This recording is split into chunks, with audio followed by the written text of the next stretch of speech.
Limi dhe Ludo ulen përballë njëri tjetrit dhe nisin një bisedë të gjatë për Elionën. Fillimisht fjalët dalin me tone të ulta, por me kalimin e minutave biseda bëhet gjithnjë më e drejtë për drejtë dhe e ngarkuar me mendime personale. Të dy duken të bindur në atë që po thonë dhe nuk hezitojnë ta shprehin hapur mendimin e tyre. Limi shprehet se sipas tij Eliona është vajza më fallto brenda shtëpisë. Ai thotë se çdo veprim i saj duket i llogaritur dhe i menduar për lojë, jo i sinqert. Sipas Limit, mënyra se si Eliona sillet me banorët ndryshon vazhdimisht në varësi të situatës dhe interesit të momentit. Ai përmend se ajo di shumë mirë si të shfaqet e ndjeshme kur i leverdis dhe si të kthehet në një person tjetër kur situata ndryshon. Ludo e dëgjon me vëmendje dhe i jep të drejtë, duke shtuar se edhe ai e ka vënë re këtë sjellje. Ai thotë se për të, Eliona bën çdo gjë për lojë, që nga afrimet me banor të caktuar, deri te debatet dhe lotët që shpërthen her pas here. Sipas Ludos, asgjë nuk është spontane te ajo dhe çdo reagim duket sikur është pjesë e një strategjie për të qëndruar në qendër të vëmendjes. Biseda vazhdon gjatë, me Limin që thekson se Eliona di shumë mirë si të luajë me ndjenjat e të tjerëve.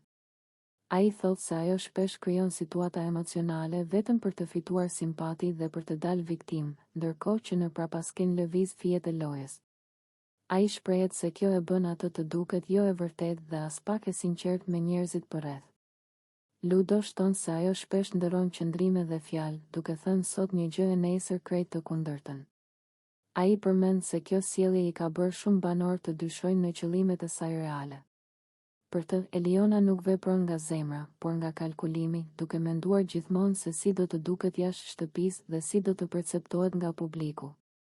Të dy ndalen edhe të mënyra se si Eliona përfshihet në debate.